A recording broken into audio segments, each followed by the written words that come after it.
১৩৩টি দেশকে পেছনে ফেলে পবিত্র কুরআন প্রতিযোগিতায় বিশ্ব চ্যাম্পিয়ন হয়েছেন পটুয়াখালীর সন্তান হাফেজ নুরুদ্দিন জাকারিয়া। নিজ পিতার কাছেই ছাত্রজীবনে হেফজ সম্পন্ন করেছিলেন সৌদি আরবের মক্কায় অনুষ্ঠিত ৪৬তম কিং আব্দুল আজিজ আন্তর্জাতিক কুরআন প্রতিযোগিতায় বিশ্বের ১৩৩টি দেশের প্রতিযোগীদের পিছনে ফেলে চতুর্থ বিভাগে প্রথম স্থান অর্জন করা হাফেজ নুরুদ্দিন জাকারিয়া। একটা ছাত্র বিশ্বজয় করার পিছনে শত শত উস্তাদদের মেহনত থাকে এবং ২, ৪, ৫, ১০টা প্রতিষ্ঠানের মেহনত থাকে। যেমন সে তার বাবার কাছে হাফেজ হয়েছে, সর্বপ্রথমে যে তার বাবার কাছে হিফজ সম্পন্ন করে, এরপরে ঢাকার একটা বড় মাদ্রাসা নাজবুল সাহেবের কাছে ১ বছর পড়ে, এরপরে মার্কাজুল ফয়জিল কুরআন সেখানে ২ বছর পড়ে, এরপরে এখন আর রায়হান ইন্টারন্যাশনাল মাদ্রাসা আমার এখানে ৩ বছর পড়ে। আমরা তাকে মিশরের একজন বড় শায়েখ তার কাছে অনলাইনে গত ৮ মাস যাবৎ এই প্রতিযোগিতার জন্য শুধু ৮ মাস যাবৎ প্রতিদিন ১.৫ ঘন্টা আমি মাসে ১০,০০০ টাকা দিয়ে আমার টাকা দিয়ে তাকে আমি পড়াইছি।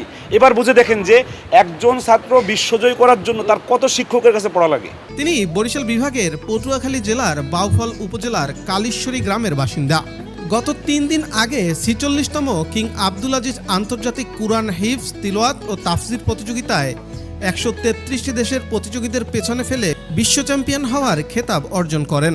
এই নুরুদ্দিন জাকারিয়া আমার কাছেই হেফজ শেষ করে। হেফজ শেষ করার আমি যথাসম্ভব চেষ্টা করেছি যে তার নাম জাকারিয়া, যে জাকারিয়া শায়েখ জাকারিয়া রহমতুল্লাহ আলাইহ বিশ্বের মধ্যে যদি নাম করা হয় যে শাইখুল হাদিসকে, তিনি হয়েছেন জাকারিয়া রহমতুল্লাহ আলাইহ।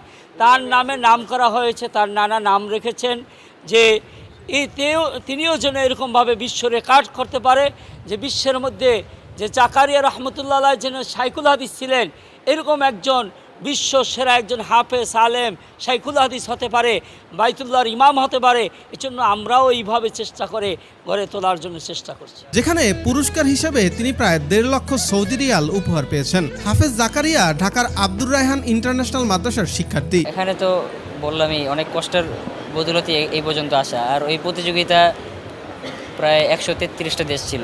১৩৩টা দেশের ওখানে যারা প্রতিযোগী আসছে প্রত্যেকেই তাদের নিজের দেশ থেকে ফার্স্ট হয়ে আসছে। অনেক কঠিন প্রতিযোগিতা, এটা যোগ্যতা দিয়ে লড়াই করা সম্ভব ছিল না। এটা আল্লাহ তাআলার অশেষ অনুগ্রহের কারণে হয়তো আল্লাহ তাআলা আমাকে দান করেছেন। বিশেষ করে সৌদি আরব নিজের দেশ তো ভালো পড়েছি, আবার নিজের দেশের লড়তে আরও আলাদা সাহস। তারপরে লিবিয়া আছে, এরকম আরব কান্ট্রির অনেক দেশ আছে যারা সর্বদা ভালো পড়ে থাকে। আজ দুপুরে বরিশালের চরমোনাই দরবারের পীর সাহেবের সাথে সাক্ষাৎ করতে আসলে তাকে চরমোনাই জামিয়া রাশিদিয়া মাদ্রাসার পক্ষ থেকে সংবর্ধনা দেওয়া হয়। এ সময়ে বিশ্বজয়ী হাফেজ জাকারিয়ার গর্বিত পিতা ও তার শিক্ষক উপস্থিত ছিলেন।